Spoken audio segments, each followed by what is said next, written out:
Wherever you go, whatever you do, throw a little at it. Omax, Vest and Briefs.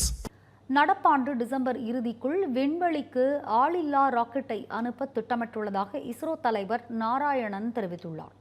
Kovai விமான நிலையத்தில் செய்தியாளர்களுக்கு அவர் அளித்த பேட்டியை தற்பொழுது பார்க்கலாம். இந்த ககன்யான் திட்டம்னா உங்களுக்கு தெரியும், இந்தியர்களை இந்திய ராக்கெட் மூலம் விண்வெளிக்கு அனுப்பி சேஃபாக திருப்பி வரக்கூடிய திட்டம். இது 2018 ஆகஸ்ட் 15 நம்ம பாரத பிரதமர் நரேந்திர மோடிஜி அனௌன்ஸ் பண்ண திட்டமாகும். நிறைய அதில் ஒர்க் நடந்துகிட்ருக்கு. இந்த வருஷம் டிசம்பரில் முதல் ஆள் இல்லாத விண் ஏவூர்தி அனுப்புவதற்கு திட்டம் போட்டிருக்கோம். அந்த விண் ஏவூர்தியில் ஒரு ஆஃப் ஹியூமனாய்ட் பயோமித்ராங்கக்கூடிய ஒரு எந்திர மனிதர் நாங்கள் அனுப்ப போகிறோம். அது மோஸ்ட்லி டிசம்பர் எண்டில் நடக்கும்.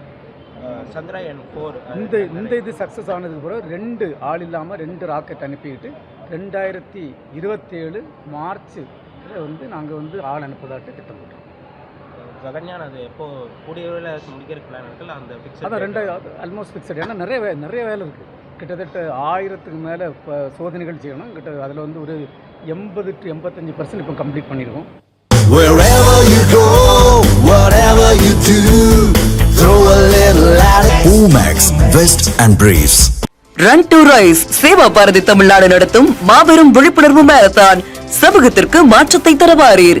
நாள் செப்டம்பர் 21, 2025. இடம் படூர் தையூர் பைபாஸ் சாலை, OMR, சென்னை.